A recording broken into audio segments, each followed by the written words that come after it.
Welcome to Black Love Matters, where the service of therapy session for figuring out adulthood, loving each other, or finding Aaron, Brack, and Michelle, or Jay-Z and Beyonce, or this one we're going to go with a very special one. Shout out to my Nigerians. We're going to go with, have y'all seen it? It's on Netflix. The name of the show is called, or name of the movie is called Chief Daddy. We're going to go with Chief Daddy and all his women. Don't worry about it, y'all. I'm going to break down who Chief Daddy and who his women's is in my check-in, because I don't even know if I've ever shared this. Nope, I'll do it later. Nero, you watched it. You didn't watch it all. You know a little bit about Chief Daddy and his women's. Mm-hmm. What you think?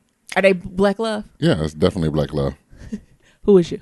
I'm Nero. And I'm Nyambi. And this is episode 240, y'all. 240. Happy Monday. Happy Monday. Be sure to leave a 1, 2, 3, 4, 5-star rating and review on Apple Podcasts and on Stitcher, and follow us on all forms of social media at Black Love Matters. It's Black One, okay? How you doing? I'm good. So, maybe I'm going to start with this first. Chief Daddy. So, quiet as this kept, one of my pastimes, or something I really enjoy that I don't share a lot because I feel like y'all gonna take my black card. Maybe this one you won't, but I really like to watch a lot of foreign films, primarily Nigerian movies. I love a good Nigerian movie. I love Korean dramas, and I love a good, I don't know what subset this, it might be like German-ish, Polish movies that are like about drama and like killing someone, because they're very like gory. And also I think it's Japanese horror films. Mm-hmm. Japanese horror films and Chinese horror films will have y'all think us is scary. Japanese and Chinese horror films will have you terrified. They will have you scared to move. And I like Korean soap operas because they like really believe in love. Like, and it'd be like talking about everything from like everyday romance to like magical foxes and the shit in the woods and reimagining of like Mother Goose tales. I'm like, damn, this is creative as hell. But out of all of those, what I love the most, a good Nigerian movie. And preferably, I like the Nigerian version of Cold Black in America. And y'all know I don't like Cold Black in America, but I love the Nigerian version. And since Netflix has been out lately, they've been getting a whole lot more Nigerian movies. Like, they have a whole African section. Who be in it? Nyambis. I watched one this weekend. It's called Chief Daddy. If y'all want to get y'all lives, stop what you're doing right now and go look up Chief, that's what I write, CHIEF, Chief Daddy on Netflix. It's a Nigerian dramedy, and put the subtitles on though. That's what you really got to do. That's how I learned all the slang and stuff from Nigeria and all the other countries of what they be talking about, because I gotta like see it. Like, they'll say it. Like, the thing about like, especially like Nigerians or even folks from the island, like folks who speak patois and stuff, like, I always understand patois, but I understand it in context, right? Like, I'm not the type, you know, some niggas be acting funny, but like, I don't know what they said. Like, I know what they say. Like, I get the feeling. Like, I get the context of what the fuck you're talking. Yeah, I get the vibe, but I understand you cussing somebody the fuck out. But what I can't do is then go and use the same verbiage you use, because sometimes I don't know what word you saying. Like, I'm like, what was who? Right, but when I watch it on Netflix and got subtitles, they spell it out for me. I'm like, oh, that's what that means, bruv. BRUV. You know, in the States we say bruh, BRUH. But I don't know. I think he might have had a little London influence too. But he said, hey, bruv, and isn't it? Like, I learned a lot of different slang, Nigerian slang. I feel connected to Nigerians. I think I might be Nigerian. Brat. I could never say black before. But I seen it on the screen. It was like BRAPP. I said, oh, brat. Got it. See, this is the only things we asking white people to do. Like, you know what I'm saying? I'm not Nigerian by culture, right? But I consider them black people, right? Part of the diaspora. So if I don't understand everything that the black folks doing, I'm going to go do my own research. So now I know, right? I know about that pounded yam. I know about all of that. Anyway, Chief Daddy. I think this is what Tyler Perry tried to do. And y'all know I love Tyler too. But Tyler Perry tried to do this with Medea's funeral. So, quick overview. Chief Daddy is about, you could probably get it. His name is Chief Daddy. And he's like a billionaire tycoon. And what he do, he died. And it's going through all the motions of his family's like preparing for his funeral and making it after. But you know, the tea with this one is, I'm gonna say King Daddy. Chief Daddy got a lot of money. So he got a son who think he a rapper, which is why I know how to say brat now, because he kept saying brat and bruv. And I was like, what is he saying? I was like, is he from Nigeria or is he from London? Nigerians, y'all let me know. Is it a difference between the Nigerians who be in London and the Nigerians who be in the continent? I think it is. Like, unspoken, I got that vibe. And I'm not even from there. it's like the people like, I'm from Detroit, but you're really from like Oakland County. Like, what's the difference? like, of course you us, but listen. I'm from Detroit. No, nigga, you from Ferndale. Yeah, you from Ferndale. It's a little different, right?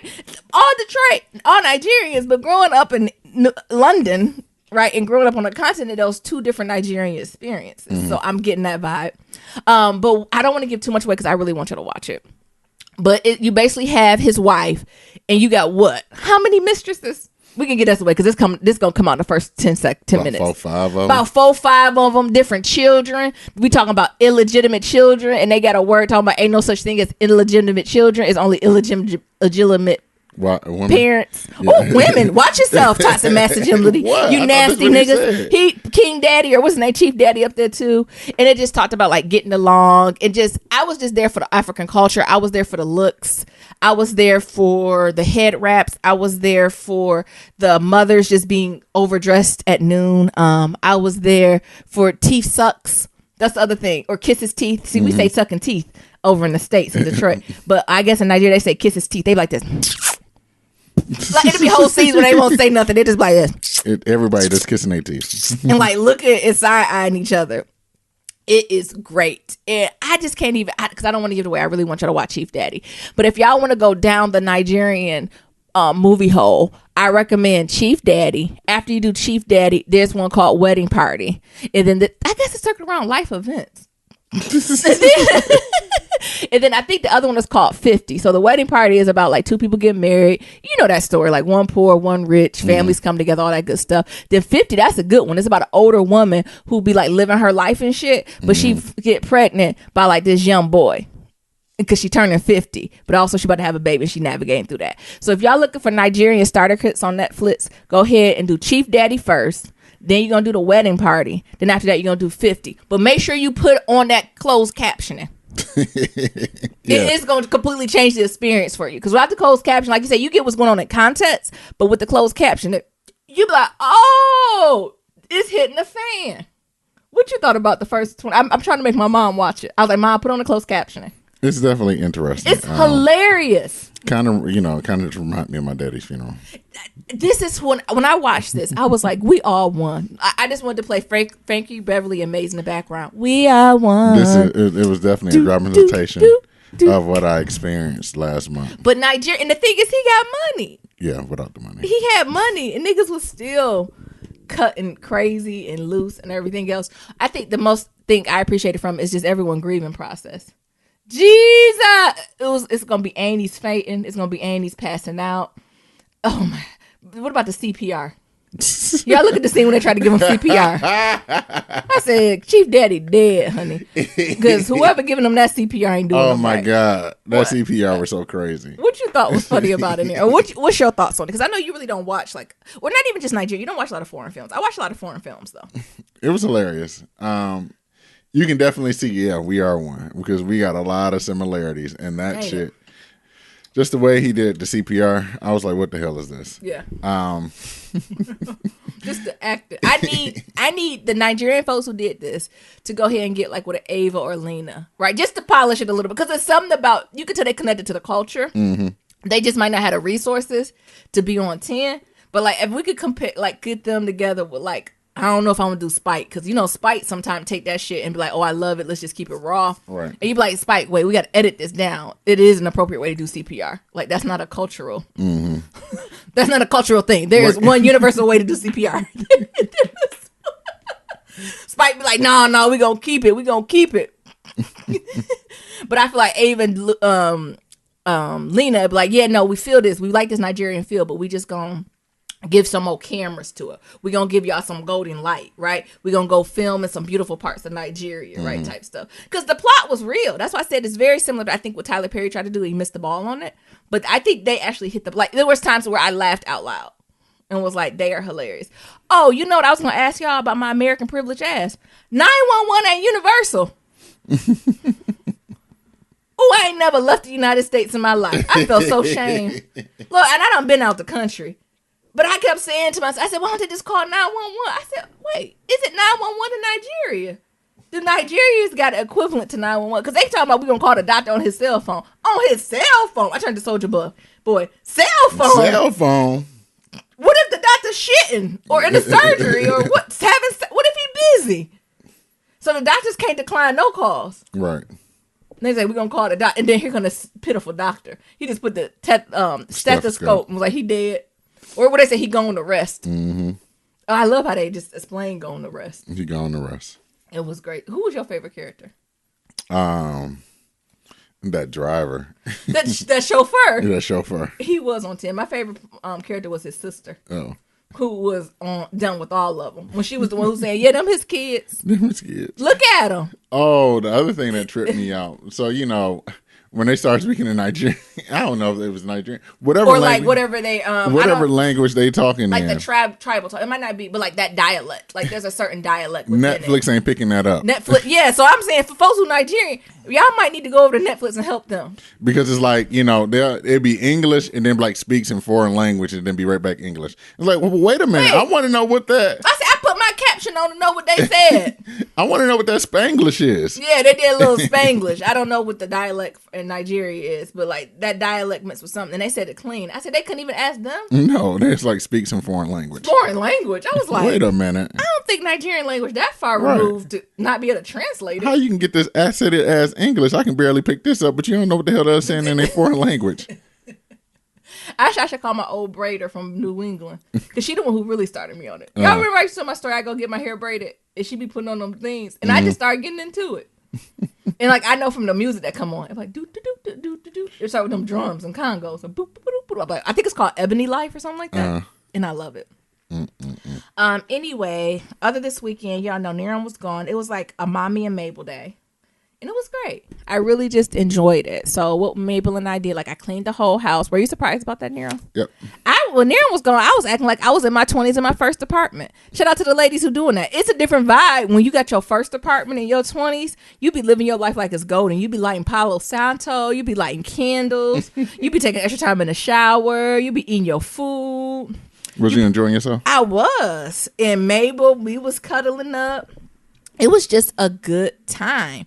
And what I even did, I even got a new TV because I wanted to watch. All I wanted to do was watch a movie in bed on Saturday morning. And the TV we got, what is about maybe 10 years old, maybe 8 or 9. Yeah, about 10 years old. You think it's 10? We got it right when we started New England. Not that first year, maybe that second year was a Black Friday. We got that first year Black Friday. I think we finally worked through the spirit of Black Friday. I don't think we need to buy any more electronics on Black Friday. I think we just need to ask the Lord for abundance. To be able to buy it regardless on any Friday. Not just the one that's black. But that's the first TV that we bought. And it was like, when was in White Ass Massachusetts? White Ass New England, it was going out on us. But it was going out enough where it didn't irritate you. Mm-hmm. Like, y'all know it's the old school. Like, the screen to go black, but if you hit the box, it'll come back on. And they do it like, once every other day? Mm-hmm. So not enough to irritate us enough. But now it was going to the point when we out here, like the room got to be a certain temperature. It don't like no cold area. You got to hit in a certain place. I be on the phone with my mom and I hit the TV. She like, what you doing? I was like, I hit the TV. It ain't working. My mom like, it sound broke. She's like, stop being cheap or just don't have no TV in your room. I think my mom was like, well, if y'all can't afford it, why don't you go to Goodwill? I said, you really trying me. She said, I think Goodwill be having some good TVs. I blame Naomi because I told Naomi I wanted a TV in that room. No, Niram. No. I was like, I want a TV in there. Let's get it. No, Niram, we can wait. And I said, well, fuck, I'm gonna try to fix it. And then I was like, I ain't trying to fix it. Niram ain't try to fix nothing. He became a sorry ass Detroit East Side nigga. Like, he didn't even try to do nothing. Because at first I was like, I'm gonna try it. And I was like, no. I said I want a new TV in here, and I'm not trying to fix this one either. So her ass is going to be inconvenient. Niram didn't want a new TV. Niram wanted a 70-inch, 5K virtual reality. Like he wanted to spend like $1,500 on a TV, and I'm like, yes, you did. I was like, we're not spending $1,500 on anything in this house. I would just like a 50-inch 4K TV. What's wrong with that? Who you so privileged? Niram, where you work at? Niram got a lot of needs and demands, don't he, y'all? It wasn't a need. That's what I wanted. Anyway. But I turned on that TV. I said, okay, we're going to keep smacking the TV. And Mabel looked at me and I looked at Mabel. I said, we need a new TV today, ain't we, mama? And she barked. And I went right on my Target app. And thank God they had some stuff on clearance. And they had, I don't know if y'all knew, it was a sale this weekend. If you got a Target card, you know, you automatically get 5%. But if you use it this past weekend, you probably done missed it. See if it extended. You get an additional 5%. So you get 10% off just using your Target card. Plus it was on clearance. We got a 49-inch 4K TV. And I put that mug in there. I said, I didn't even say I'm going to pick it up. I said, bring it to my damn car when I pull up. I'll be there in 2 hours. I said, all right, Mabel, we got 2 hours to get this house cleaned up, spring clean. I got to run to the dollar store, get some cotton swabs. Then we're going to run you to get you some exercise. Then we're going to go to get a milkshake and some lemonade. That's how near I'm looking is how Mabel was looking. Because that's how I talk to Mabel, like she a grown woman. Mm-hmm. So we running our errands. We don't went to the dollar store. Y'all, I went to the Dollar General out here. I'm thinking of Silicon Valley. It should be empty. When I tell you that boy was packed. And they had one cashier in line, and it was 20 people waiting. That I almost threw my shit. And I was like, I'm just going to pay the double price at Target because my life is too valuable. But I was like, no, wait, Nyambi, you can get these cotton swabs for $1. At Target, they almost $4. Like, I don't know why it'd be so much more expensive. That's what I'm saying. It's worth waiting, right? It's that cheap, right? It's cheaper at the dollar store to get like the cotton swabs and when you put on like toner and makeup and like floss, like it's so much cheaper just to go to the dollar store and get that stuff. And I wanted to get a couple like jars for Mabel's treats and her like teeth things. So I'm in line holding this shit and a couple like air fresheners like by the front door, so shoes and that. And it's cheap, so everything's literally $1. So I probably had 10 things, so $10. Well, this would have cost double that if I went anywhere else. When I tell you, it was 20 people in line and one woman ringing people out like she ain't give a damn. Meanwhile, between her ringing out, she look at her phone and start texting and be like, I'm sorry, give me a minute. This is my daughter. Ma'am, you are at work, and unless something's happening detrimental to your daughter, I'm going to need you to ring me out. Meanwhile, on the ranch, it was a little foreign couple in front of me, and they had 3 badass kids, and I guess they were teaching them the benefit of $1. And so instead of them as a group seeing that you have a line of 20, just said, let's just check out together. Everybody checked out individually. Wow. The mama checked out, the daddy checked out, the 5-year-old checked out, the 10-year-old checked out, and the 8-year-old checked out. And all everybody had was Swedish fish in a cheap ass, I don't know, box or piece of paper. And the cashier between every person is what? Responding to a text. I was about to have a panic attack in that bitch. So I finally go. Then I'm like, all right, let me be a good fur mama. So I took Mabel to the baseball fields to throw the ball. Y'all know she love fetch. And what this heifer do? Find the one exit. So I'm trying to be cool and be like, oh, okay, hey, Mabel, okay. Oh, look at her running out. And I said, when I got to hope to her, I said, bring your monkey ass out here. Ain't nobody told you to go ahead and sneak out and be crazy. So after I did that, I was sick of playing with her. So I took her to the dog park. And we played at that dog park. I don't know how long. You weren't here. We played there about an hour and 15, and then that's when we ran our last little bit errand. Went and picked up the TV, came back. I picked up the TV. I carried the TV and Mabel up the flight of stairs, brought the TV in here, took the broken ass one, put it in Niram's office to be an inconvenience. Then brought the TV from the living room into the bedroom, unpacked the new TV and hooked it up. I'm a bad bitch. Strong black woman. I was doing everything. What'd you say, Niram, when all this happened? I said, you beast mode. Okay. I ain't did. And me and Mabel, we just had a good time overall. Why you just didn't bring up Mabel first and then... It was too much. Or get the TV first and then come back and get Mabel. How did you think we all look doing this? I already know. You was probably cussing me out too. Yeah, good for nothing, daddy, Mabel. Good. How did I get you to cuss you out? When did you get a part of this picture? I told that nigga about this TV. So yeah, I can definitely see you beast moding out and just be struggling, bag lady.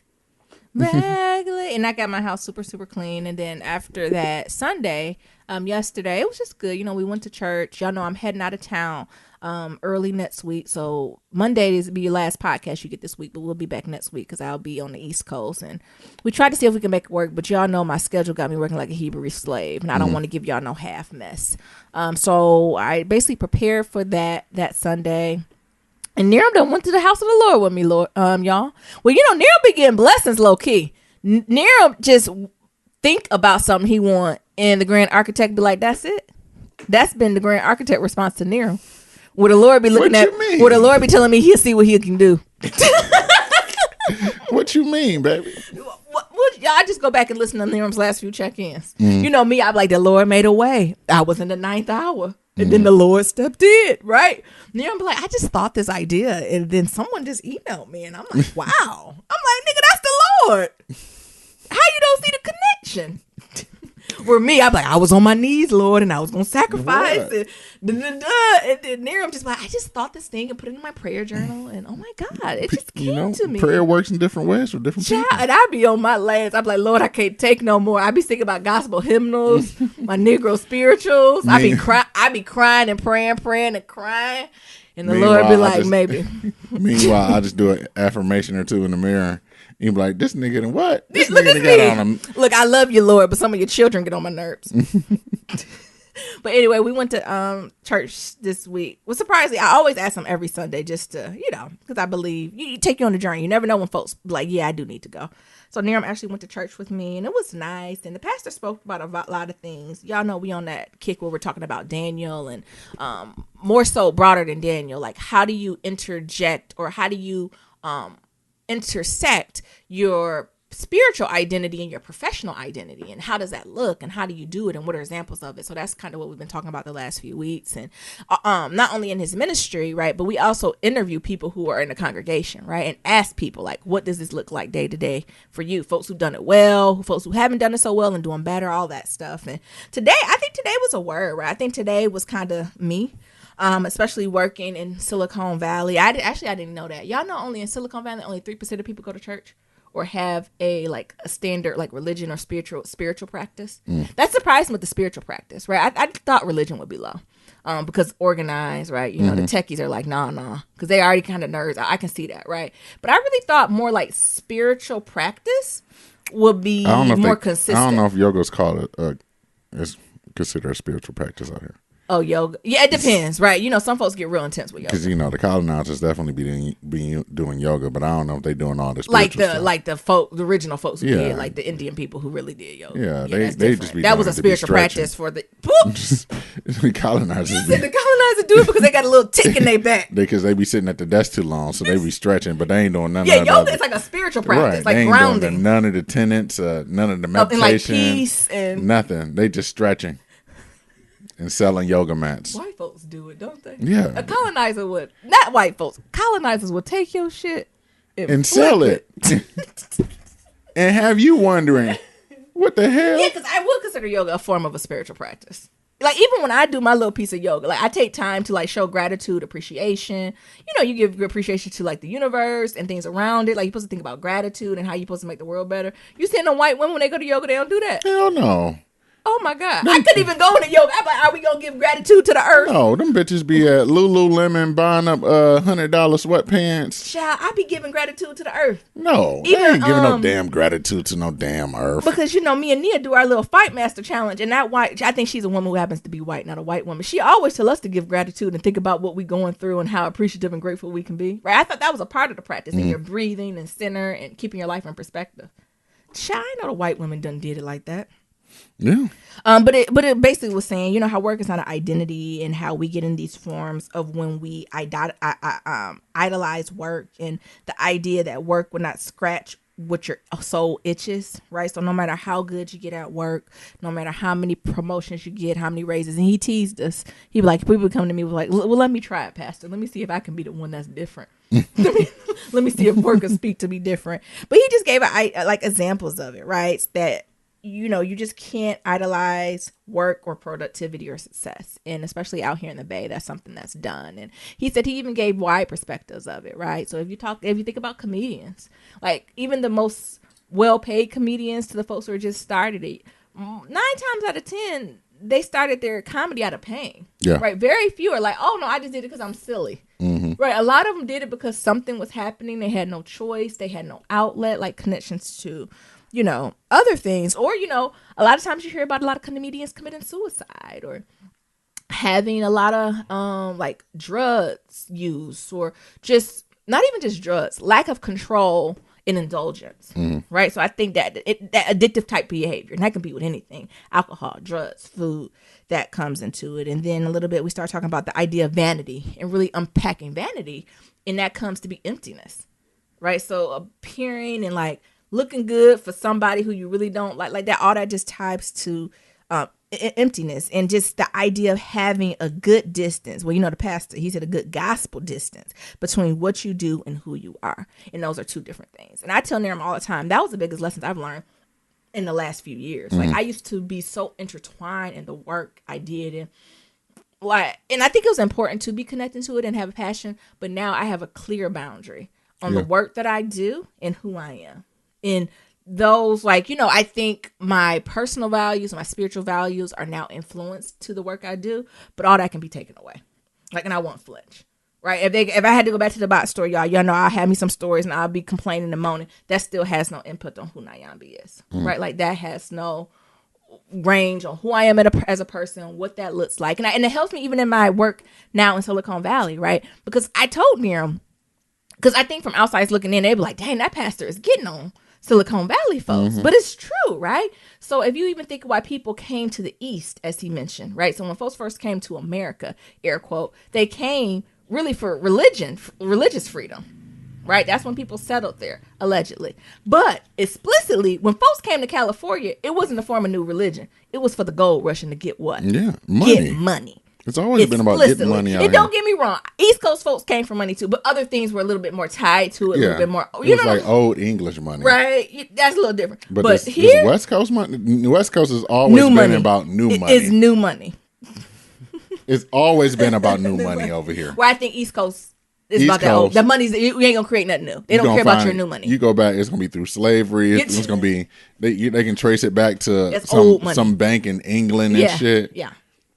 So I thought that was just interesting, or I should say, how do you navigate in this space, right? Because you have people like, oh, you have this job, you're out there with that, but that don't mean nothing, right? And like I said, I'm in rooms with folks, right? I'm lucky that my team, we're not necessarily, I haven't been with folks directly who I work with day to day where I'm like, Lord help me. But I have been in meetings with clients and they're doing great work, but I'm like, oh, this nigga think he alpha and omega, right? Like, they think they are Oz, the great and powerful. That is crazy, right? Or just the conversations that they have. I don't know if y'all know, who was it went public? Lyft? Yeah, Lyft went public. As soon as Lyft went public, my whole company was like, dang, a new set of millionaires was just born. Just the way money just flow out here. Yeah. And the way it controls people. Is that the...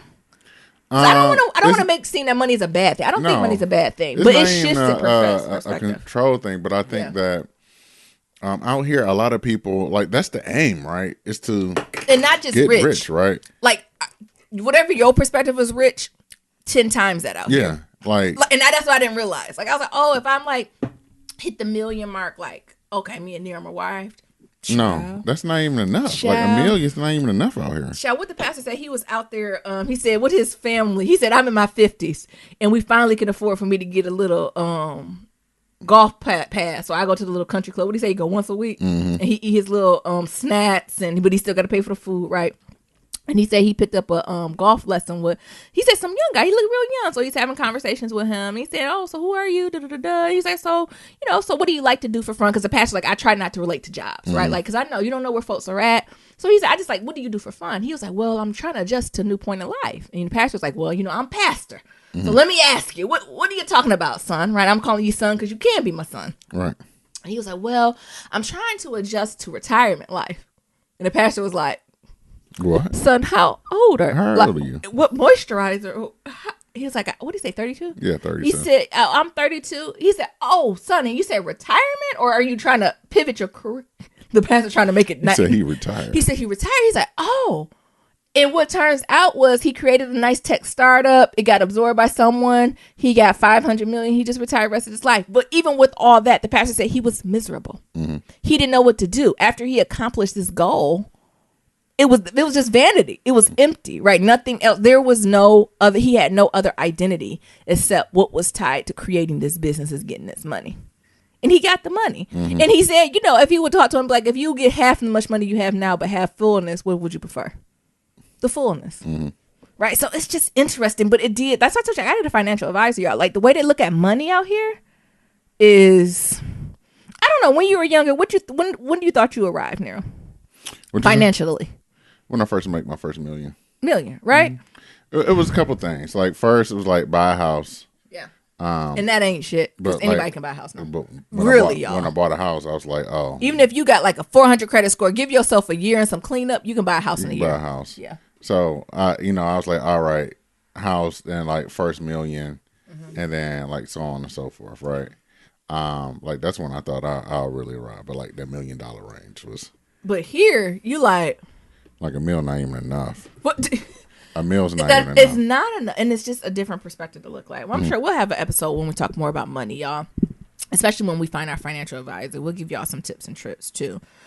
And just that, knowing that as you're going on this journey, not everyone in your life will rejoice as you're doing well, right? Sometimes when you're doing well, folks will be mad, and when you're doing bad, folks will rejoice. So be discerning, like who you share that information with.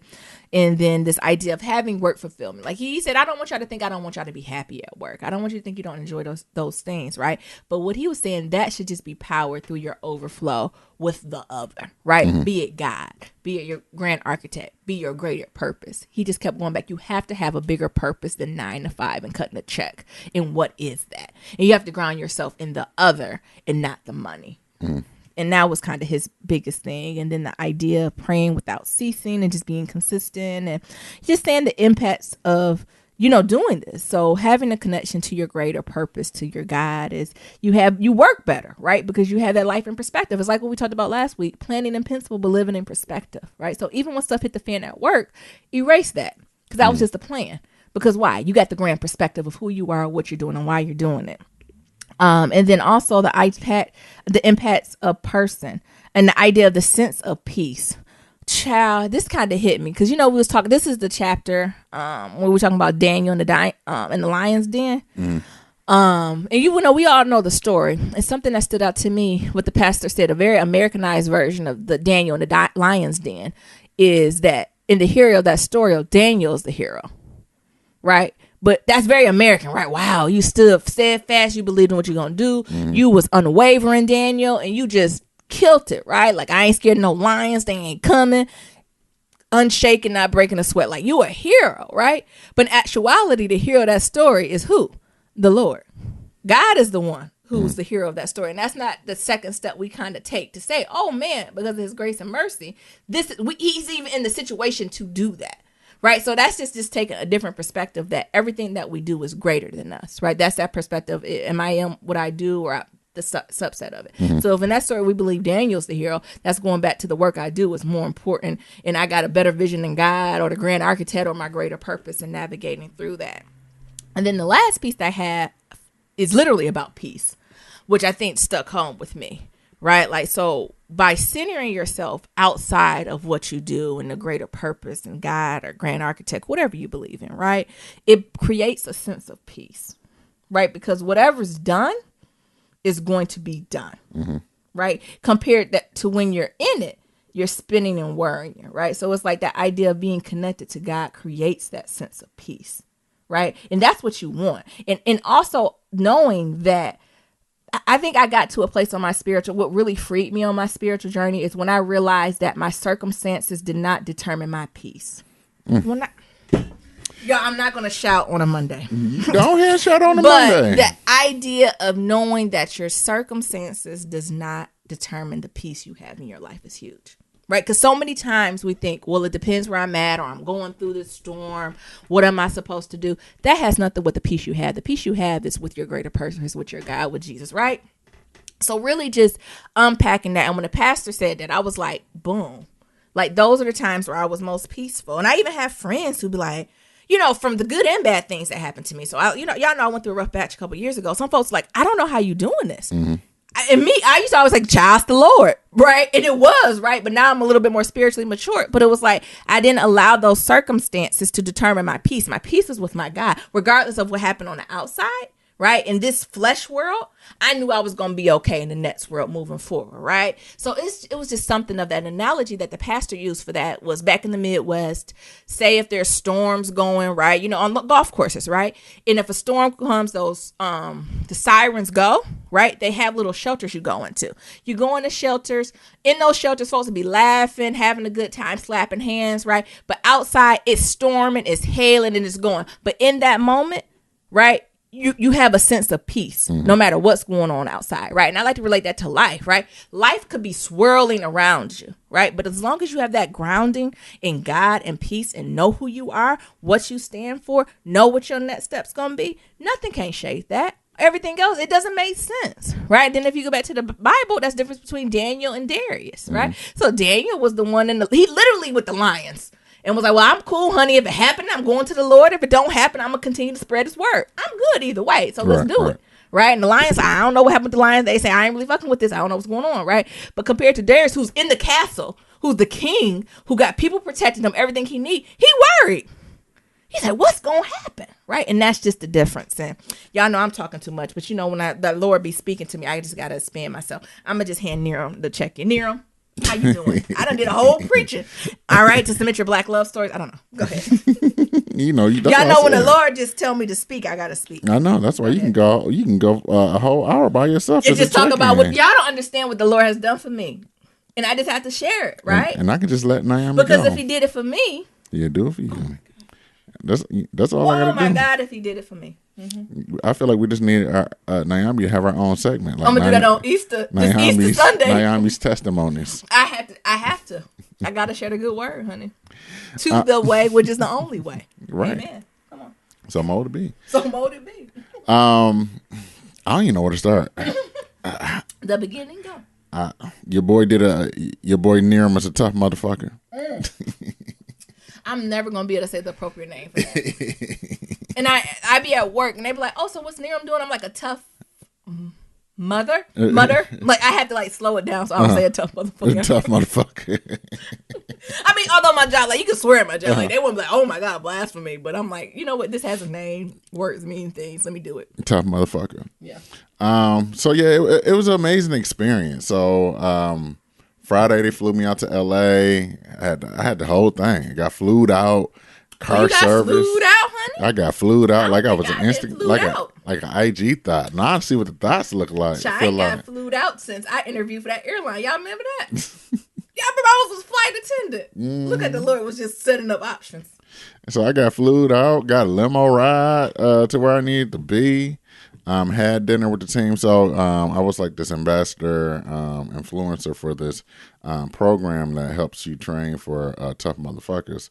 And so, you know, I'm having dinner with the team and things of that sort. And the next day I had to come back and do some more press before the tough motherfuckers start. So we come the next day. I do my press and then we get ready for the tough motherfucker. For those of you who don't know what the hell a tough mudder is, or as we like to call it, a tough motherfucker, it's an obstacle course race.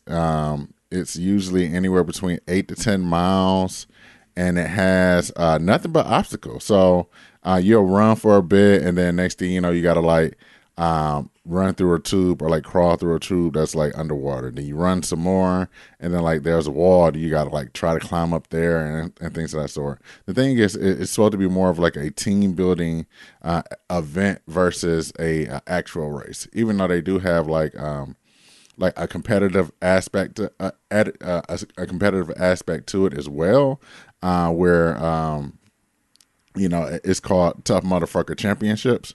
But, you know, for the most part, for like the common folk, it's really just like a team building exercise to help build like mental toughness as well as to show off like who you are mentally and physically. You know, before I get through to everything I did, like, this is by far like one of the most toughest thing that I've done, like mentally and physically.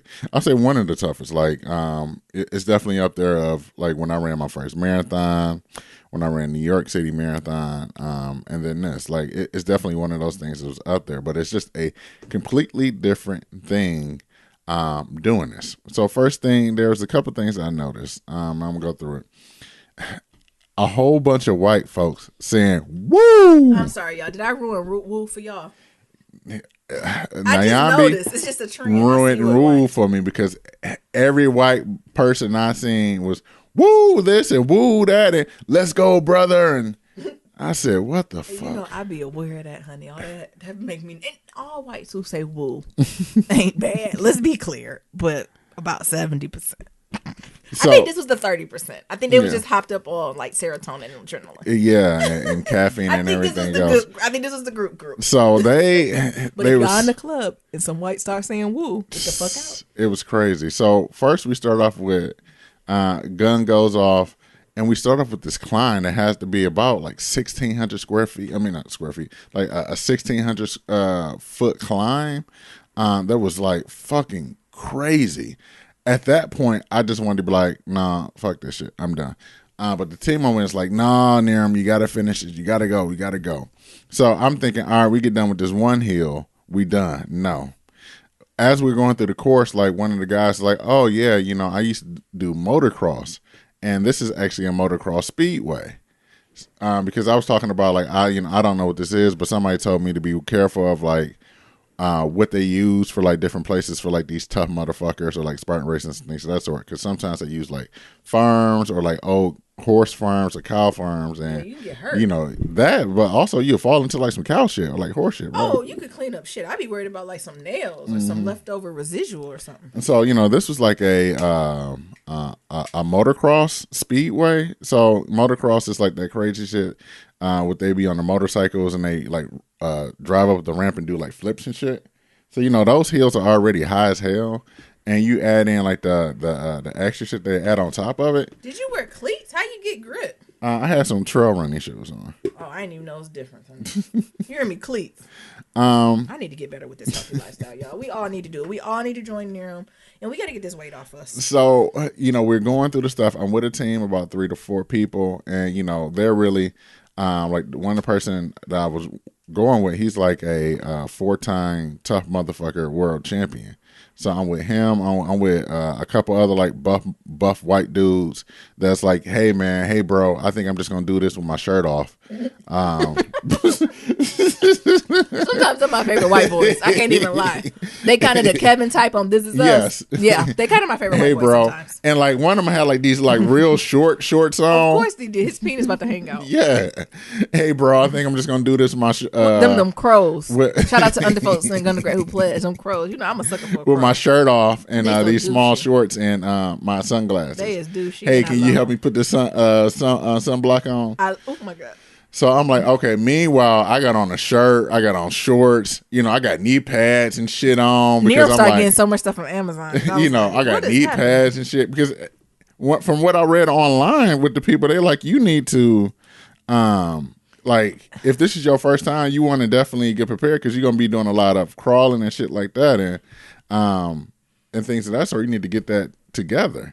But let me tell you about these white boys. So they said if you over 30, prepare yourself and bring your insurance card. Look, if you under 30, just drink 8 ounces of water. Because you're gonna be crawling on your knees and your elbows and shit like that. Jesus. And I'm glad that I had elbow pads and knee pads and shit. I'm glad I had it because like I didn't have as many like scrapes and bruises as I probably would have if I didn't have them.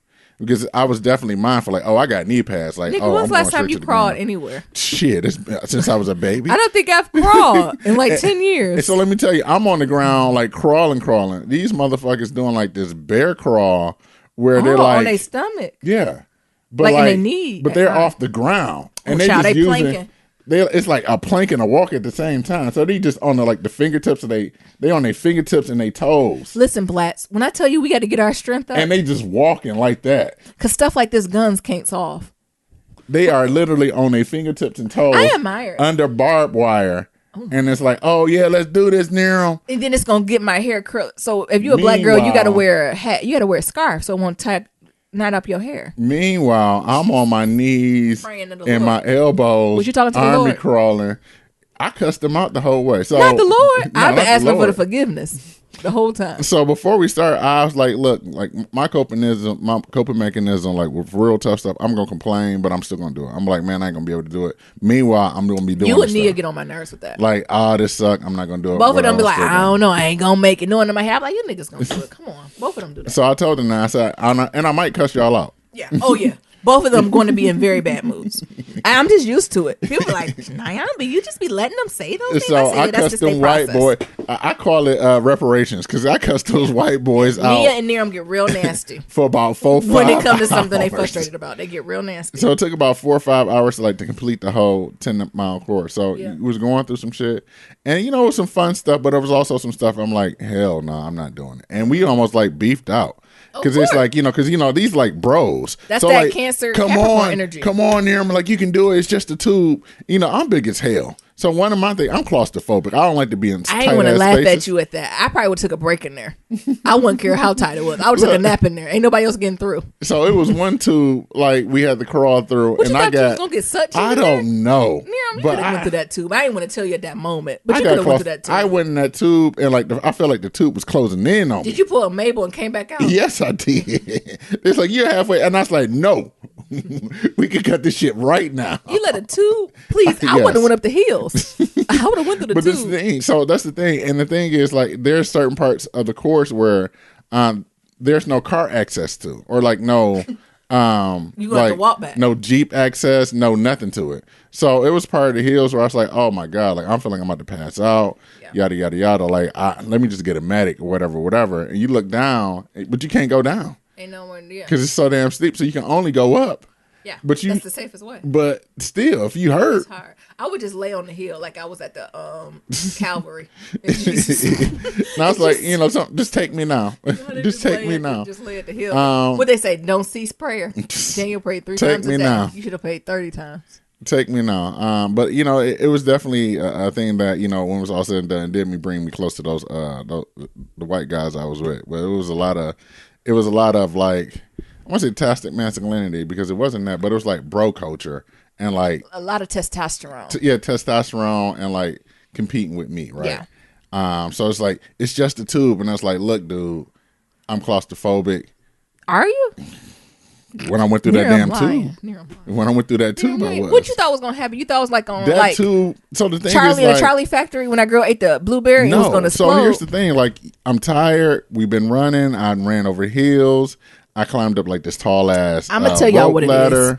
I'm gonna tell y'all what it is. Go ahead, now. I done climbed up this tall ass rope ladder. I done tried to jump up a wall, all types of shit. And here you come with this damn tube and some water. You want me to tell you what it is? What? You wanted a sense of control, and that was one thing you can control is not doing that. So that's why you ain't do it. I said, fuck that tube. And I'm like, because you was like, I ain't do the tube. I said, nigga, of all the activities, fuck that I would have tube. bypassed the ice or the hill.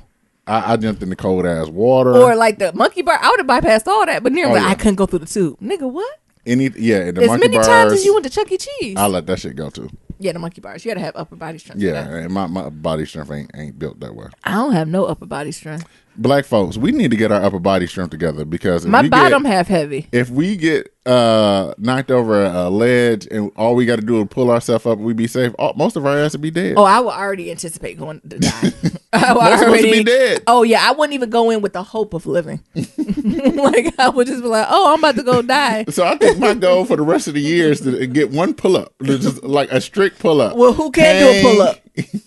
Hang and pull myself up. We know somebody who can do a pull up. Who? My daddy. Yes. Oh, he can do a cleap to 10 of them. He clean. So I think my goal for the rest of the year. You know what? How would my father do it a Tough Mudder? Oh man, that might be I think fun. They'll enjoy it. I can never do it with them, so Dad don't get excited. But maybe you and Niram can. Yeah. Do they got a baby one? Do they got one? They got a 5K. Okay, any lower? Maybe a mile and a half. They have a 5K. See, the thing 5K is, and the classic is 8 to 10 miles. And the thing is, they don't tell you how long it is. Yeah. Because it's all estimated. Yeah. See, I think I could do a good mile and a half walking, and then whatever obstacles you put in your mate. But if we're talking about 3 miles. And the thing is, I haven't showed you the GoPro footage. So you'll see the GoPro footage. I don't know. Naomi might be able to do a mile and a half and some bullshit. But you'll see 3? Some of those hills that I had to climb. Because Tam did one too. Maybe I need to ask Tam. But Tam is resilient. Tam be playing low key. Tam is a silent killer though. Yeah, she is. And I'm not. I'm a very loud killer. You hear me coming down the street. So I don't know. I don't have the same type of resilience when it comes to that as she does. Other things I didn't look forward to. So there's shout out to Tam. It's her birthday today. Yeah. Happy birthday to you. Yeah, Tam. Happy birthday. 2 things that I was like, oh, this ain't built for black folk. So Actually, 3. Can we do a black version? But these two main these the electrical shock joints. What? Oh, so there's They one. shock y'all. So there's one. It's like imagine like a barbed wire crawl. Like you know how like the army crawl, we got to crawl and it's like barbed wire above you, and you got to stay low. And if you get up, your body run into barbed wire. Whatever, right? So your clothes was ripped up? Nah, I got a couple holes in my pack, but you stay real low and like you don't. Then they have one where it's like something like that, but it's electrical. What is? And they got like little things, and like it shocks prison you. Study experiment is this? It shocks you, and I would say it's like 2 steps more than if you walk on the carpet and then you touch a doorknob. You know Any that type joke of electric static. You know that is shot. bad. Yes, multiply that by like 3 to 5. So you know how that scares the fuck out of you. It's like, imagine that's like, fuck. And then you move and you get shocked again. I was like, what the hell is that? That one. And then they have one when you get to the finish line. Another shock. Yes. So this time it's just like a bunch of strings hanging down and it's all hooked up to electrical. And you got to run through the strings. Oh my God. And they got like I would just fall to the ground. Hay barrels that you got to jump over. I don't know how to jump to get over. I don't think I could jump high enough to jump over. So I'm running. I jump over the first hay barrel, jumped over the second one, third one, tripped and get shocked like 4 times as I'm climbing, and I'm like, "Fuck this shit." You act like somebody beating up on you. Yeah, it is just the obstacles. And these motherfuckers are just shocking the shit out of you. It's a great metaphor for life. It is. And it's like all you got to do is go through this. And they, these white boys like we just gonna go through it. We're just gonna run through it. We gonna do it linked up, hand in hand. I said, the fuck we is. Is it gonna amplify? Because electricity and go through everybody. And some of y'all in water, some of y'all ain't. Hell no. Oh my God. No. And all of us salty as hell. Y'all ain't got on no shirts. Hell no. Darren was being mean to them white boys. Out. Reparations. I think I could do a mini one. They have a 5K. No, that ain't mini. 1.5 miles. Max. They don't have a mile. And all the obstacles, we can do them, but just cut everything in half. Mm-hmm. So whatever obstacle you did, half it. So whatever the hill was, half it. Mm-hmm. However electricity was, half it. Like, I think I could do that. It was a beast. It was definitely a beast. It was definitely. How far would I got? As you're going on the thing, where I would have gave up. I don't think I would have gave up on the first hill. I don't think I would have gave up on the hill. Nyambi. I would have took a long time. You have not seen this first hill. How high is it? I want to say like when we was going hiking. Like when we went hiking. Higher than that. Do you know what I'm talking about? Remember that time we went hiking, we went to the Bad Boy concert, and all of us was walking zigzag because we got so hot. Yeah. The only one making it was the baby. Higher than that. Steeper than that, you mean? Steeper than that too. Steeper and higher. Yeah. I'm about to show you pictures of it. Yeah. What was it called? The Glen Hill motocross? Glen something. But you say you gotta have right shoes. We ain't have right shoes when we went hiking. It don't matter. Y'all, we're gonna have to do a Black Love Matters challenge where we just health. Glen Helen, that's what it's called. Glen Helen motocross. And we just gonna have to do better because it's just some things we need to get tight. So you see those? Those are the hills. You see those hills? With no grip. You see those hills? You know what, y'all lucky it wasn't raining. Mm-hmm. If it was raining, y'all would have been all types of mudslides and dead. So you still be in the mudslide. So you see those hills? So if y'all Google like Glen Helen motocross, it'll show you like some of the hills and like the top high ones. Imagine having to walk up though. And there was some hills that were so steep that you couldn't run up them. You almost scaling them. Yeah, but also on the way down. Oh yeah, you gotta walk and zigzag. So you gotta zigzag, but some of them so steep is that some people just got on their ass and just slid down. Yeah, that's probably safer than flipping over your whole body. You might have a couple bruises on your thigh, but instead of flipping down the damn hill. And so like people fall down them hills. Probably. Oh my God. So I don't know, y'all. It was. I don't want to say it was scary, but it was definitely scary. I was scared. It was definitely some white people shit. I don't know if I'll ever do it again. I don't know, maybe. I think it might be fun with a group of people. It may be. But like, you see this hill? Do they have relays where we can choose a friend who's best suited for the activity? Because there's certain things that I'm like, oh, okay, Niram can do that. Nia can do that. I'll do that. Right? You know what I'm saying? Can we divide it up? So, babe, y'all don't see this, but Niam, you see this is where the start line was at. Yeah, where the finish at? The thing is, it's 8 to 10 miles. So it's all over.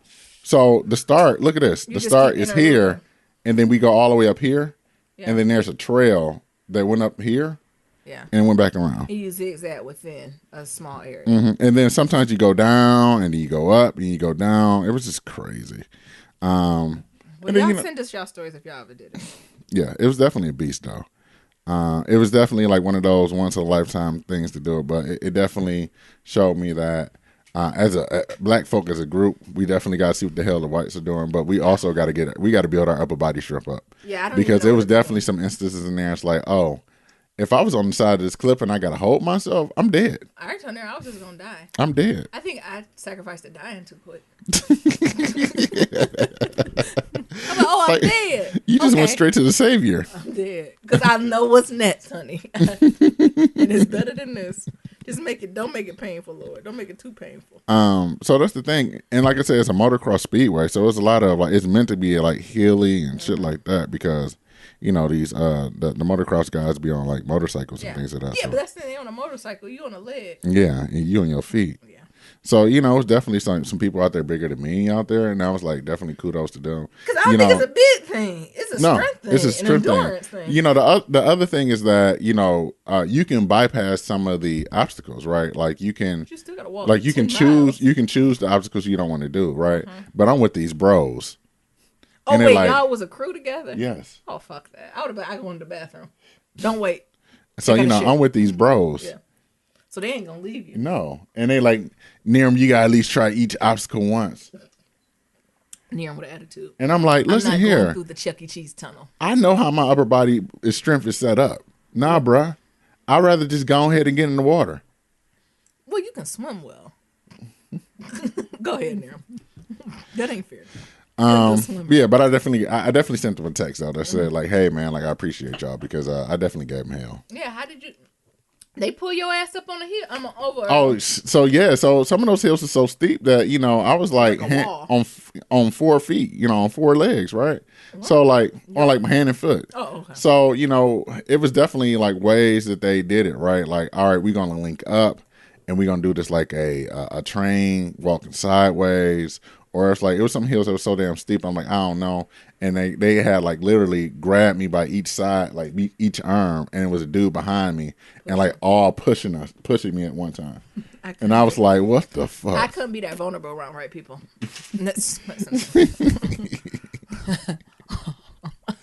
But I did it. I finished. It was definitely one hell of an experience. And then like right afterwards, I had to do press again. I was like, damn. It's like, can I get some water first? No. This is what you dreamed of. Yeah. This is what you asked the grand architect. This is what you asked the Lord for, and He give it to you. Yeah, He did. So you know, be grateful. The next day I woke up. I'm sore. Definitely like whole body sore. Niram came home and was like, "Oh, is it? You see any scrapes on me, Nyambi? Oh, I'm hurting." I did not say all that. Boy, sit down. Because she's like, you get in the shower. So the thing is, take some. The thing is, like, as soon as I got done, I did my press, got some food, and then like had to head back to the airport to fly back. And then, like, you know, I'm like, well, let me just check and make sure, like, different scrapes and things. So that's what we're getting in the shower. Yeah. And, yeah, I'm sore. I ain't going to lie. Like, I'm definitely sore. Hey. Yeah, I was just seeing how sore he is. I'm sorry. I just hit his thigh. That's that, you know how to say toxic masculinity? That's toxic hood behavior. When people just hit you in your chest. Right. You're like, oh, it hurt. You're like, oh, I was just seeing it. Oh, just make sure it hurt. So definitely toxic sore. hood behavior. The best way to explain the soreness, like the full body soreness that I'm feeling now, is like getting into like a car accident, and like not even like a bad car accident, but like a bad fender bender, like a bad fender bender, like where you like get a seatbelt burn. Yeah, and you get like a seatbelt burn, and like it was a bad enough car accident where your car's messed up, but it was, you know, not so bad that you can walk away. Yeah. But you know how you just wake up the next day and you're just a little sore. Like you feel better the day of the accident than the next day. Yeah, you wake up because you're like oh shit, like I really tensed up my whole body type thing. Yeah. Like that's more or less how I feel. Well, congratulations. It's but I did it. But it's a worry, y'all. And I know I've been, I actually, you know, those 8 pounds I lost, I gained them. Oh. So it's something to this, right? And I know I always talk about like weight up and down, but it's something to strength. Yeah. And like, I don't know if I have upper body strength. Like it's something that we have to examine in our culture, right? It's beyond losing weight, fat, skinny. It's really about strength and endurance. And how do we build that? And that's really has been my whole thing, right? Like, even like talking to these guys, and it's like, yeah, you know, I blog about weight loss and running and things of that sort. And it's like, oh, like, what's your weight loss goal? And it's like, I don't have one. And it's like, what? And it's like, Like, I'm really I'm even about. about on. I said, well, what you want? You don't got a little pizza. I'm like, you can just tell Nyambi. You don't got to tell everybody else. No, but that's the And he thing. really It's don't, like, y'all. and it's Because like, Nyambi got a weight loss goal. and it was like really hard for them to understand. It was like, my thing and my motto is like fitness at every size. Yeah. Like, so it don't matter what size you is. Your big ass should be up there moving. Yeah. And moving is gonna look different, but still, it's You fitness should be at every size. Yeah, I agree. And Because even like, when I was at my smallest, I wasn't that strong. and that's the thing. Like, I want to be able to do things like regardless of whatever what I am. Yeah. Like, I want to be able to run marathons. Now I want to be able to do pull ups, and I don't care how much I weigh. Like, if I'm able to do pull ups and run marathons and like other things that I'll add to the list, like, I'm happy with that than being a certain number. Because like the number don't mean shit. Yeah. And I think that really goes back to like, what your pastor was talking about. Yeah. Because I experienced it myself, like going on a weight loss journey, like losing 100+ pounds and just feeling like shit and like feeling more miserable. I remember going through that. I was like, Miriam, that's your goal. You set the goal, not me, not nobody else. You set this and you accomplished it. Right. And feeling more miserable like when I lost the weight than when I was the other way around. Yeah. So, and no one asked you to do it, right? All of it was you, homegrown. Mm-hmm. This is you. Yeah. Yeah.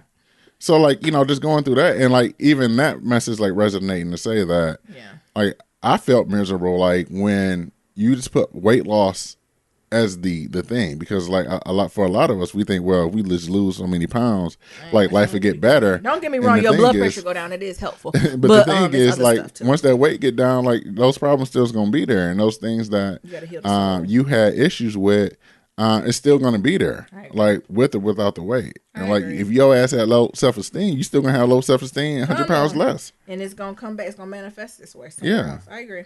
So like, just really dealing with that and, just practicing what I preach. And, I think that's more or less where how I'm definitely approaching like this time around and things of that sort is that I want to have fitness at every size. Like, and for me, it doesn't matter how much I weigh. If I'm able to run marathons at 300, 400 pounds, and it takes me how long? Like, more kudos. Also, if I'm able to do a pull-up at 300, 400 pounds, I'm happy. Let me do it. Because, and like a strict pull-up, no jumping, no kipping, like a strict pull-up. I'm hanging, I'll pull myself up. Like, I'm happy with that. Yeah. And I think that's more or less like what I get enjoyment out of, right? Pushing myself to these levels where I never thought I would be, or things that I never thought I'd do. Because like I always wanted to do a Tough Mudder, but I never thought that I'll be able to do it like right now at my current state, and able to do it. But we were just talking about how the Lord be working, and they're like, I'm just thinking about doing this. The Lord be like, cool, let's do it. And that's what happened. So your boy is a tough motherfucker. They gave me my orange headband. And, I'm just walking around with that and shit. And I had a race scheduled for the next day. And I was like, nah. I mean, you got to give yourself grace. Yeah. I don't know what you was thinking. I don't know. I don't even think the bro boys was doing that. They was probably carving up, eating some pancakes and some champagne. They tagged me on Instagram and they asked us eating steaks. That's what I'm saying. Avocados I'm and sure they eating steak. They a lie. They eating steaks and avocados. They ate some Krispy Kreme, honey. That just ain't on the ground. Because I know they had to be deprived. Mm-hmm. Yeah. So, yeah. And that was another thing. Like, these white boys wasn't drinking much water. They wasn't even eating much. Like, one of the dudes like, oh, I can't eat nothing that's in the package. So only thing they had on the course that wasn't in the package was half of bananas. I don't say water? Water and half of bananas. And I only seen his ass only eat 1.5 bananas and like 2 cups of water. Jeez. And I'm thinking to myself, like, what? How Meanwhile, I'm sweating, drinking liters of water and shit. I got a backpack. And you better. 3-liter backpack full of water. 30? Yeah. Yeah. Well, some of them under 30, some of them 30. Well, if they 30, you get more leeway if you've been still maintaining. You get 2 to 3 year leeway if you've been maintaining. But if you've been maintaining, it's shit we did at 30 that we can't do now. Yeah, but it was definitely 2 weeks ago. It was definitely an experience, right? And it definitely, I think for myself, like moving forward, it definitely gave me some other milestones I want to add on. Of course. To the things I want to do what it calls like for fitness. Like I've done a marathon. I'm running a couple more this year. And I want to get to like do the what is called like the 6-star and do like all the world majors. Yeah. I want to do an Ironman. and do like the 2-mile run, the 100-mile bike, with a marathon afterwards. You know, I want to do like hike. Yeah. All of The that. Appalachian Trail. Like, there's definitely things that I want to push my body to do. Yeah. And it doesn't matter like what size I'm at if I'm able to do it. You can't wait on that. Yeah. Like, I can't wait for that. And I'm not going to wait on weight. I agree. Yeah. Nice. Well, we done gave y'all a hefty check-in. Mm-hmm. All right, you want to get some pillow talk? Yeah. We got our taxes done, y'all. Whew. We was holding our breath. Praises unto him. Because y'all know we was in white-ass New England, which have high-ass cost of living. Then we moved to Silicon Valley with high-ass cost of living. And ever since we've been out New England, whenever state we leave, and they be like, you owe us money. I'm like, damn, how come I always know y'all money? So I'm like, I was already mentally preparing to be like, white-ass New England don't want their money. And then California, I was like, they might be super funny, right? Mm-hmm. Because I done got here, you know, my job done paid for some relocation, and that relocation counted as money, right? So on paper, I looked a lot more fabulous than I was in real life. So I was worried. But you know what? I was like, I remember even praying. I was like, you know what, Lord, whatever it's going to be, better be. Just let me make a way, Lord, and show me which way it need to be. Mm-hmm. Shall we about that tax? As they said, you don't owe nobody. They owe you. I said, Jesus. To the point, y'all, I don't work so much. I overpaid in Social Security. Have you ever got a refund from Social Security? They said, oh, you maxed out on your Social Security to the point where it's too much. They're going to send you a check for that. Damn. I said, thank you, Jesus. And it also lined up for other things, right? You know, I have other bills I want to pay that I like to keep separate from my day-to-day tech, a Silicon Valley job that I was like, ooh, stuff is getting tight. I don't know. The Lord said, here you go. Thank you. But what Niram and I did say is that we absolutely waited too much to the last minute to get our taxes done. And it was definitely a distraction, right? It was definitely not wanting to come to terms with it, right? You know, we moved, y'all. We sold a house. That's another thing with our taxes. We didn't know what the implications of that was. Mm-hmm.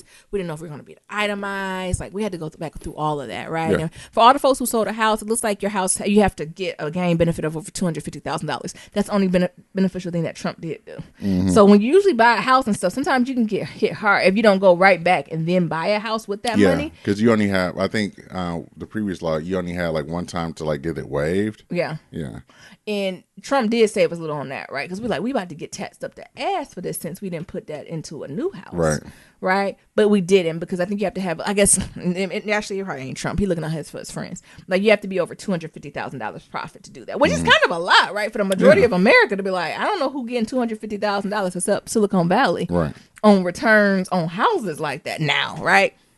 Because we made a decent return on our house. I don't know if we haven't had the episode about selling a house yet, have we? We buying it. So we made a nice, 5-figure return. Nice 5-figure return on our house, which was nice. But we were worried, like, look, what that look like and what that mean for taxes. Right. Jesus, right? But it was good. That was good. Also with itemizing, right? Like, so itemize, you have to have about 25,000, which was a little bit higher than normal because usually it's around 12,000 for you to itemize. And like, we were able to kind of put some deductions in. And the guy we worked with, he was a little old Asian man, and he was working with me. He was. Tell me how he was. All we heard was tip tapping and writing on his calculator. And then I think he went to talk to God, and he came back. And those older folks doing it too. I think he used to be like a financial advisor or CPA, and he retired and he came back. Yeah. And he was doing it. But he hooked us up. And I wasn't even going to make an appointment for him that trip. But I was like, you know what? Go ahead. Let's do it. But I know our goals for Niram, I know by the end of May, I want to have an appointment with a financial. Like, we just have to move different with our money. Yeah, financial advisor, getting a CPA, like all that stuff. Like, it's just, especially now, right? I think in academia, I didn't worry as much as about stocks, right? Because you just let the company, whoever owns your stocks through your the university, right? Or whoever it's not even universities, corporate America, whoever you work with, be it like Chase or whatever, you just let them, you kind of select the aggressiveness you would like to. Yeah, your 401k stuff. Your 401k stuff, and you just kind of let it go. Earlier in your career, you can be more aggressive, lose money, gain money. But now out here, people are a lot more hands-on with it. And I'm at the point where I need to be a lot more hands-on and aware and present with that type of stuff. So I need to go ahead and do it and pay someone to do it, right? I think that's second level. Like, I'm not trying to get a one-time thing. Like, I have to form a relationship either with a company or a person and put them on payroll, which is something new for me, right? Like, I always knew about financial advisors and planners, and my parents, like, they had one, but that's not something they talk to often, right? Maybe twice a year, taxes, then maybe halfway through the year just to check in and see how they were doing. But, like, out here, even the babies I report to, like, they talk to their financial advisor almost once a month. right? Just to check in and see what's going on and things you should be doing. And like they financial advisors be on their head to be like, you ain't hit your goal or you ain't deposited this money. So why? And I'm like, damn, they be watching your money like that. Like, what's going on? So I think it's about that time. Yeah, and that's the thing. Like, we definitely need, and this is like people as a whole. Like, you know, how we talked about like starting an LLC. Like, we definitely need to have more financial literacy when it comes to like money and things of that sort. As well as like, you know, the situation that you were in, like being at, you know, Silicon Valley, like. It's crazy, right? And just the amount of fly, you know a lot about startups, right? Yeah. And so do you want to invest in some of these startups that go IPO, right? Like, and being aware of that type of stuff. And just know, right? You don't want to be no insider trader, but you know. I mean, but having the wherewithal to say, I think this is good. And having your ear to the streets, like, oh, Lyft about to go public. Do I want to invest in it? Yeah. Yes or no? And having a educated decision on what that would mean and how much and when, right? So that's the stuff I think about. Where before, I don't think if it's on anybody's radar if they want to get some stock in Lyft. That just goes back to like the Apple and Google, Microsoft, all these companies when they went IPO eventually. Of course, all their founders went. You know, they became millionaires. I'm not the founders are already millionaires, but the workers who worked there became millionaires, right? But it was a small set of people when they first went IPO that grabbed up a lot of that shit. Of that stock when it was super, super cheap, right? And it's paying off for them now. Yeah. So being aware of that stuff now. Yeah. Right? And like, you know, and making those investments now. Yeah. Because like, you know, I think Lyft a little different because they already done made it. But it's some other smaller companies that I'm sure going public that's just under the radar that we don't know about. Yeah, they don't even know about. And then we'll know in like 3 years, like, oh shit. What? What happened? And I should have had this money where? So yeah, that was definitely a blessing. Y'all got y'all taxes done. It's tax day. Oh shit, it's tax day right now. It's right now. So what you need to do if it's not done? Oh no, tax day not coming. It's coming up next week. But I say if you don't got your if you don't have an appointment this week, just go ahead and file an extension. Just don't risk it. Even if you get it in on time, go ahead and file that extension. Yeah. You don't want no smoke.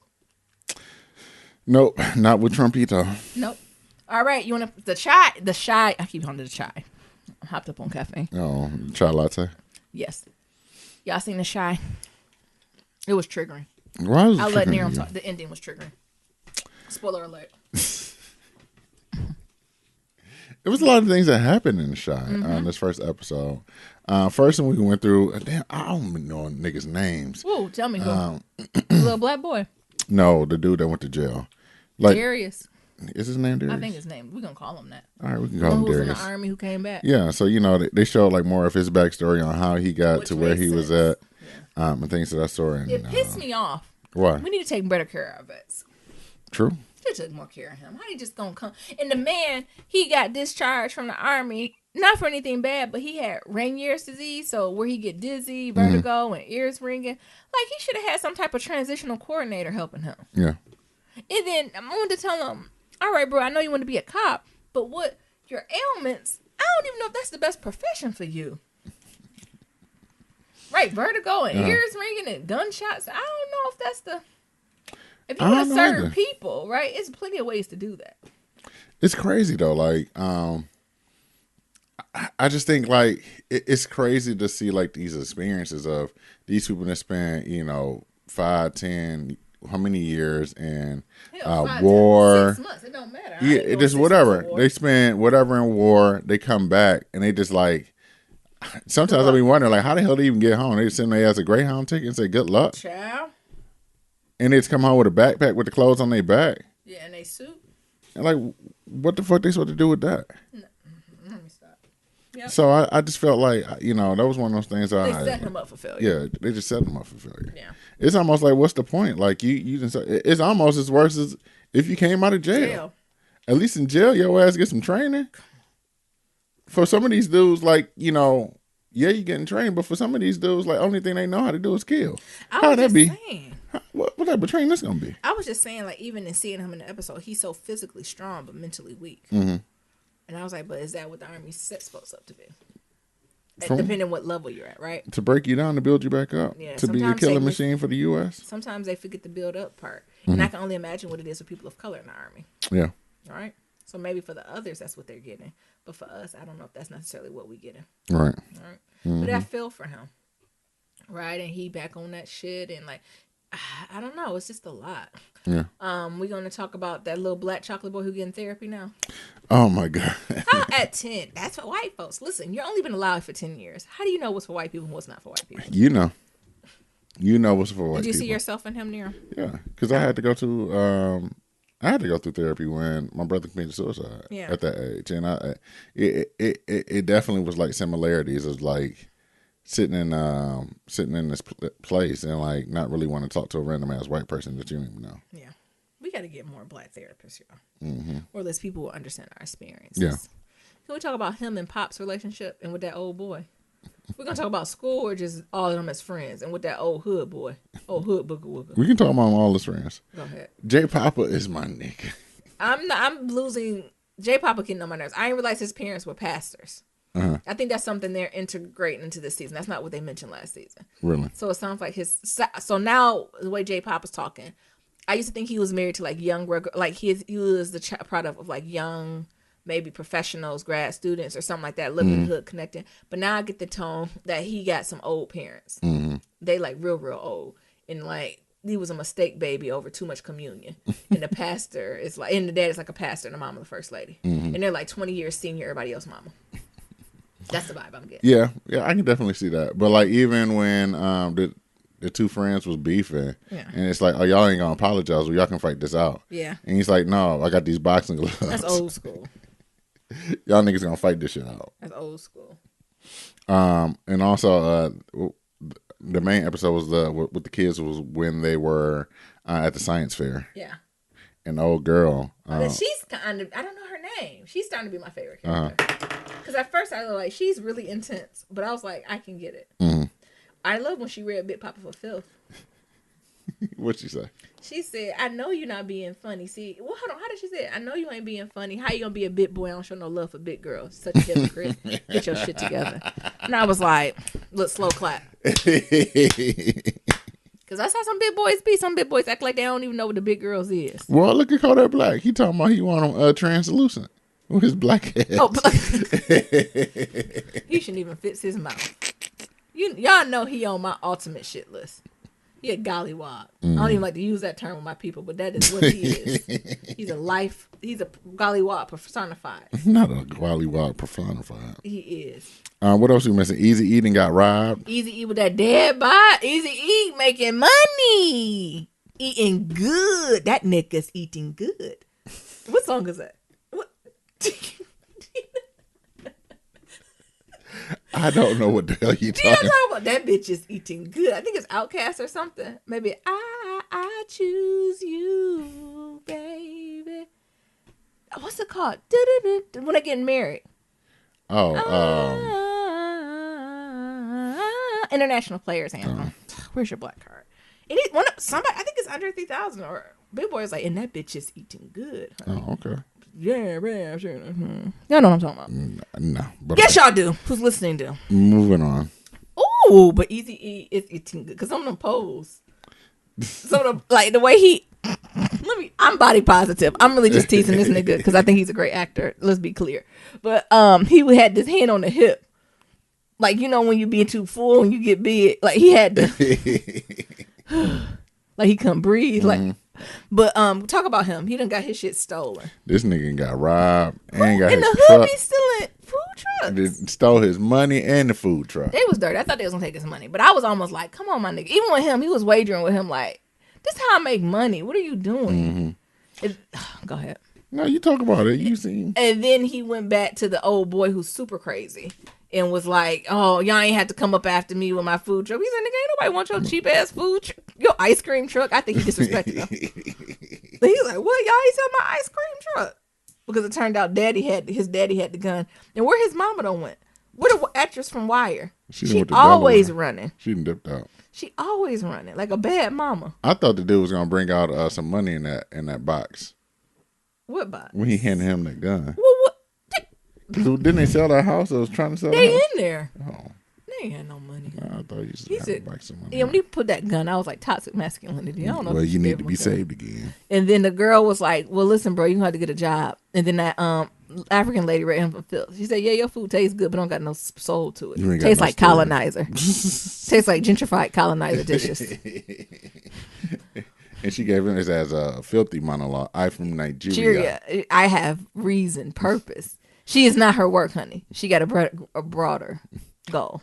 The food is me. Yeah. And this here, this what is that? This roasted ham hock on top of collard green. It's not reading the story for me. It's not reading the stories. She said it tastes good, Yeah, but it's missing the soul. no wonder I didn't feel anything after I ate it. I said, damn. Look, this is me. Scratch his head. I know exactly what she meant. You know, some people cook and you be like, it just tastes empty. Mm-hmm. It just, and it be seasoned. I have no recommendations on what to add. It's just missing love Oh, I know. and heart and soul. Because it'd be a few meals that you make. And it's like, oh, ain't no love in this. It's like I ain't take the extra time to stir it. Mm-hmm. I ain't like, just to do the food is done. It's good. edible, but it ain't. It ain't got no love in it. It ain't hitting. Yeah, I agree. Because, you can tell the difference between a Nyambi meal when she put some love in it or a Hobby. Nyambi meal Hobby. when she like, I just need to get this shit done. Y'all niggas don't eat peanut butter and jelly. It is. I don't care. You don't like this? Yeah. Don't eat. Suck thumb thing food, nigga. And then what else was going on? Oh, can we talk about him? Because I can't. What Emmett. you mean? Is his name Emmett or Yeah. Junior? I don't know Emmett. which one I keep coming up with. Who is Junior? It just know if seemed his like he should be name is Junior. Junior as well. Maybe an Emmett Junior. You talk about that fuck nigga. It ain't really nothing to talk about. His mama should have been put him out. His mama put his ass out. Put him out. Because sis. she about to move and downsize and live her best life. And the thing is, it's not even that I don't think she would want her to live with him. But it's just like, bruh ain't participating at all. You ain't participating in life. I told your ass. She's like, I told your ass 2 months ago that I'm moving. You ain't have no piece of move first month rent. Mama, let me help you. Can I live with you? Something. Because he's grown. He's not 18 grown. He's grown. He's in his 20s. And then I told you again a month ago that I'm moving. Still nothing. Yeah. Told you a week ago. I told you about financial services. You keep missing your appointments so much you're going to reschedule. Nigga, I'm moving today. Yeah. You don't know. And all your lucks is out. So, it follows his ass. You gotta teach him. On some fuck nigga shit. Yeah. What happens when you live with your mama too long and you don't know what to do. You don't have nothing of your own. Don't even know how to move. As well as don't have enough friends. Like, nigga ain't got no friends. He just got bitches. He just got random ass bitches that he have sex with that he thought he was going to spend the night over a house. Yeah. Over a house with. It's niggas like that, though. Like, damn, you ain't got nobody? Not one male friend. Not one male friend that be like, hey, bro, like, I'm down on my luck. You can be here for a month. Right, because also male friends ain't gonna give you as long as a girl. They'll be like, you have 1 month. You got 1 month. T minus, and they're gonna write every day on the board how many days you have left. T minus 31 days. I give you a long month, not even a short month. Because that's how I don't talk to my male friends. I don't see how they do them, but they at least give a month. You got a month, bro. Yeah. So he going everywhere. Somehow he get his ass whooped on the train. Because it was old girl. Brothers, because he called DPS, and I said he should call DPS, but before he called DPS, he should have went to her and said, "Hey sis, you got X amount of hours to get this nigga out your house, or I'm calling DPS." Why didn't they? Never mind.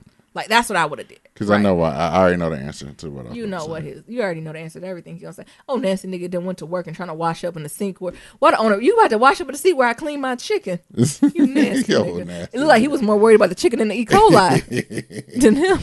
Yeah, that's how I make my money. You trying to get this what's it called? Old Spice. Now I'm having pubic hairs on my chicken.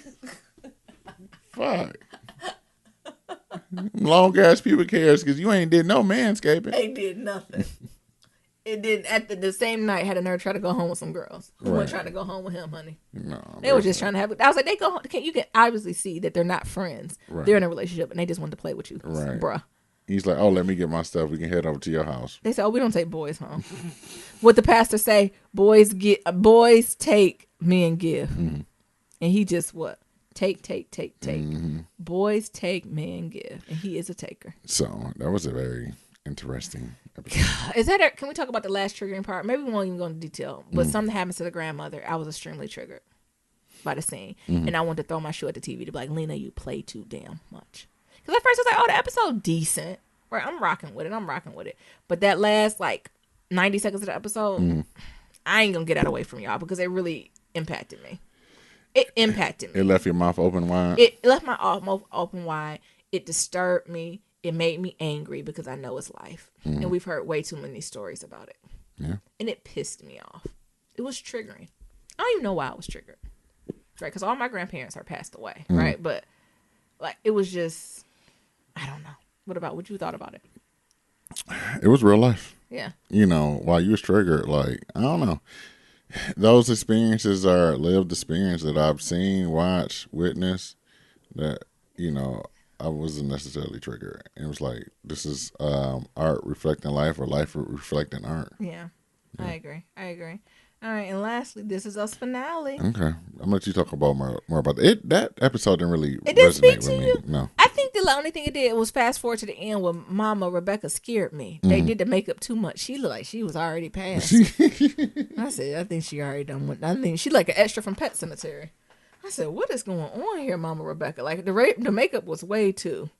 I don't think I was prepared to see that shift. Yeah, they had all types of prosthetics on her and shit. And I was like, oh my goodness. So in the end, I guess we done talked about a lot of it, that white mama's not doing so good. She got some type of dementia or Alzheimer's because she ain't know who Randall was at the end.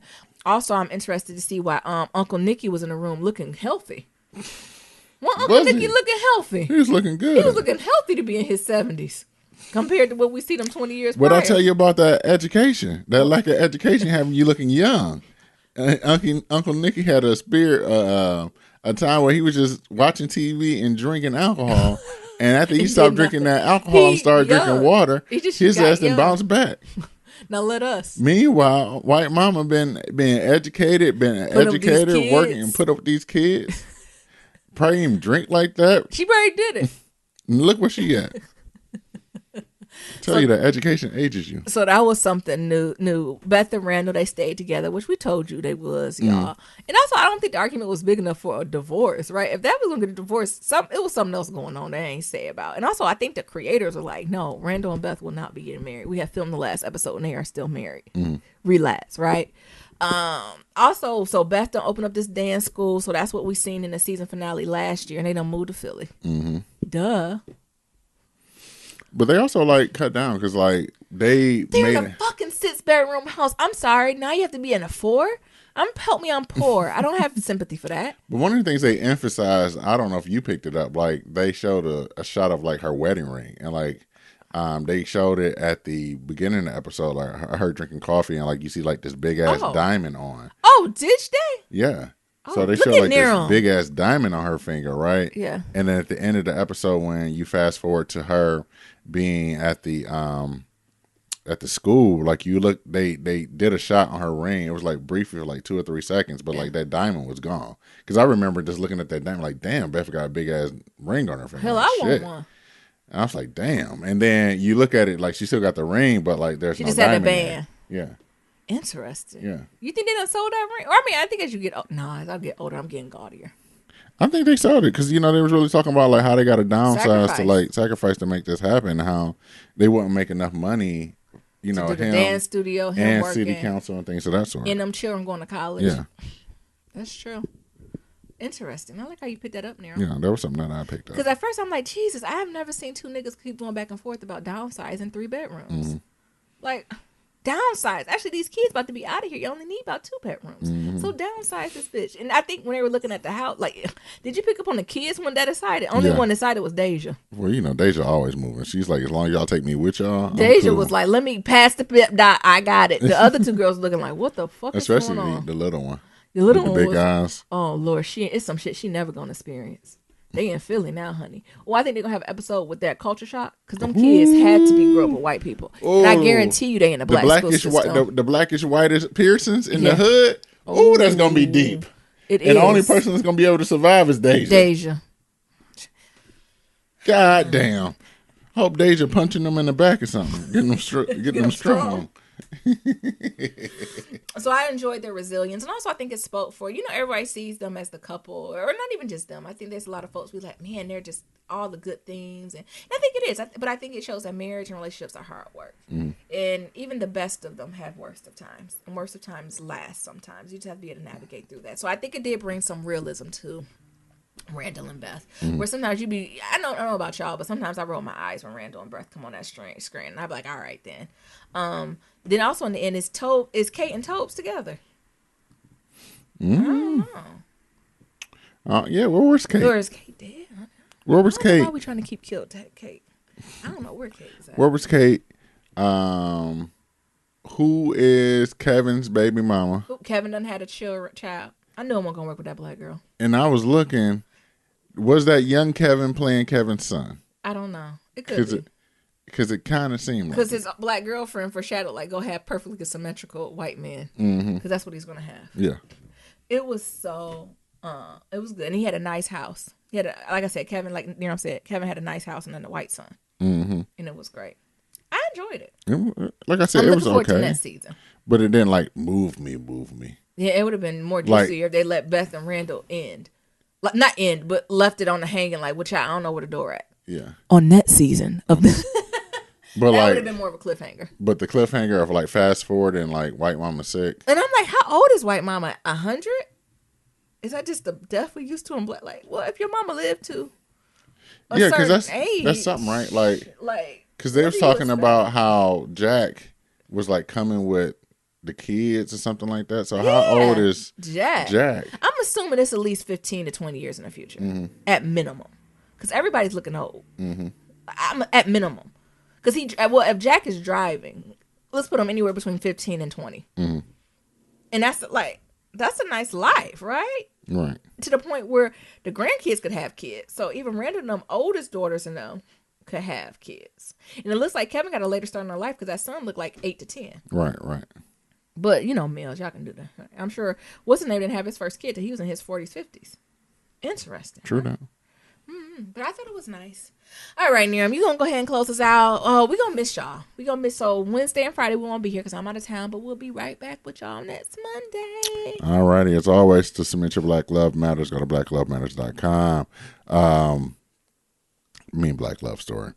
To submit a question for Kitchen Table Talk. I was going to let you ride. Submit an email at blacklovematters@gmail.com to leave a comment about anything we talked about. Head on over to that website. We got that SoundCloud, and we also got that voicemail, and that's at 508-784-1111. That's 508-784-1111. Talk to y'all later. Remember, love is ever evolving. Peace.